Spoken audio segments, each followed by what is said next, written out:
Context में समझिए जो मैं कहना चाह रहा हूं। नाथूराम गॉडसे को जानते हैं आप लोगों ने? That's the point. Nathuram Godse कौन था? जिसने गांधी जी को मारा था। Very correct, I agree with you. Nathuram Godse ने गांधी जी को क्यों मारा था? देखिए, this very important. You know one aspect but you do not know the other aspect. क्यों मारा था गांधी जी को? गांधी जी ने कहा था यह बात कि इस देश का बंटवारा मेरी लाश के ऊपर होगा।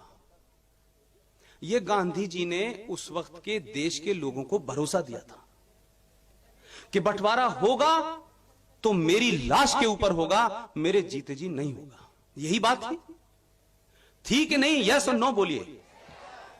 नाथूराम गॉडसे की नाराजगी क्या थी? मैं उसको जस्टिफाई नहीं ठहरा रहा हूं, मैं कुछ बात आपसे रेफरेंस में कहूंगा, इसलिए इस बात को रेफरेंस में इस्तेमाल कर रहा हूं। वो इस बात से आहत था कि उसके देश को बांटने के लिए चंद लीडरों ने अंग्रेजों के साथ बैठ के दलाली की और गांधी जी चुप रहे। गांधी जी जीवित थे, गांधी जी ने रोका नहीं और बंटवारा हो गया।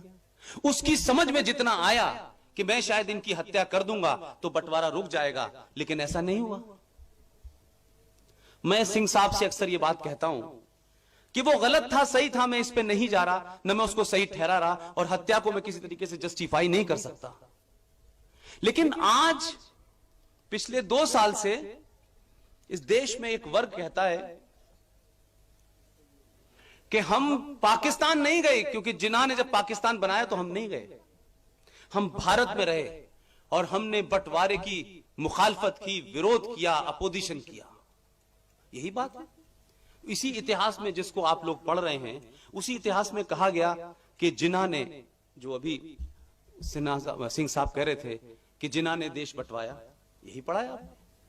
लेकिन जिन्ना के साथ आपके देश के लोग भी शामिल थे। माफ कीजिए, शर्म की बात तो जरूर है, लेकिन उसमें वो लोग शामिल थे, उस कॉन्स्पिरेसी में शामिल थे। मेरा दूसरा सवाल है, जिस रेफरेंस में मैंने आपको इतनी लंबी बात कही है, क्या उस वक्त जो लोग मुसलमानों में इस बात से आहत थे कि देश बंट रहा है और ये जिन्ना, अली मोहम्मद जिन्ना जो है अपनी जिद पे अड़ा हुआ है और ये देश बांट करके दम लेगा, तो उसमें से किसी ने हथियार उठाकर जिन्ना की हत्या क्यों नहीं की? अगर उन्हें आज वो दावा है उनका कि इस देश से इतना प्यार है उनको और बंटवारे के खिलाफ हैं और जिन्ना के खिलाफ हैं और पाकिस्तान बनना देना नहीं चाहते थे, तो कम से कम कोई एक आध उठता पागल और मार देता जिन्ना को, कम से कम देश तो नहीं बंटता। लेकिन वो सब चुप रहे और आज बड़ी जोर जोर से चिल्लाते हैं। और कौन चिल्लाता है? एक हैदराबाद में एक पागल नाम का आदमी है, उसको अपने बाप दादा के बारे में पता नहीं है। मैं बता देता हूं,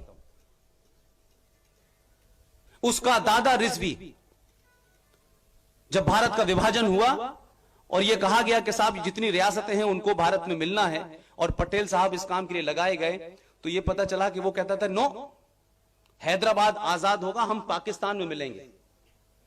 और आप सोचिए कि 1 लाख लोगों की फौज बनाई और उस फौज के हर फौजी को रजाकार कहा जाता था उस जमाने, और भारत की सेना से वो लोग लड़े। इसका दादा, ये जो आजकल कांग्रेस पार्टी का साथी है, आंध्रा की सरकार में भी साथी था और पार्लियामेंट के अंदर भी बैठ के बड़ी बड़ी बातें करता है कि हम जिन्ना के साथ नहीं गए। तुम जिन्ना के साथ तो जाना चाहते थे, तुमने तो फौज बना करके भारत की सेना से लड़े। वो रजाकार, वो लोग आज ये कह रहे हैं भारत के लोगों से कि अब जब हम जाएंगे तो कुतुब मीनार भी ले जाएंगे और ताजमहल भी ले जाएंगे। 47 में तो गए नहीं यार तुम,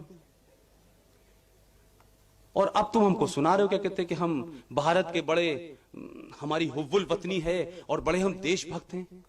लेकिन कोई बोलता नहीं है उससे भाई कि तुम्हारा दादा तो इस देश के खिलाफ उसने रजाकारों की फौज बनाई और भारत से लड़ा और पाकिस्तान में जाना चाहता था। वो तो भला हो और ग्रेटफुल उस देश को पटेल साहब का कि जिन्होंने तबीयत से हंटर घुमाया और उस निजाम को मजबूर कर दिया भारत के साथ लाने के लिए। वो लोग आज पार्लियामेंट में पहुंच रहे हैं और बाकी सब इधर उधर घूम रहे हैं। ये पार्लियामेंट में पहुंच कैसे रहे हैं? आखिर उसकी सोच के लोगों ने उसको वोट दिया है, उसका भाई कहता है 15 मिनट के लिए हिंदुस्तान हैदराबाद से पुलिस हटा लो, और हम बताते हैं कि हम कितने ताकतवर हैं। क्या किसी हिंदू ने यह बयान दिया? मेजॉरिटी में होते हुए दिया?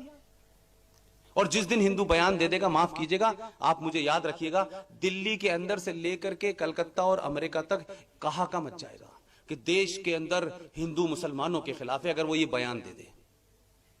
लेकिन मुसलमान बयान देगा तो वो सेकुलर है। मुसलमान के आतंकवाद का धर्म किसी को पता नहीं है, लेकिन सिख के आतंकवाद का धर्म पता है, हिंदू के आतंकवाद का धर्म पता है, क्रिश्चियन के आतंकवाद का धर्म पता है। लेकिन पूरी दुनिया में जो कुछ हो रहा है सबको पता है, लेकिन एक दुनिया का ऐसा धर्म है जिसका धर्म ही नहीं पता चल पा रहा। और पता है तो लोग बोलने से शर्माते हैं, लेकिन न मैं शर्माता था, न मैं शर्माता हूं, न मैं हूंगा। मैं कहता हूं कि हिंदुस्तान से लेके पूरी दुनिया में अगर कोई आतंकवाद का धर्म है, उस धर्म का नाम है इस्लाम, इस्लाम, इस्लाम।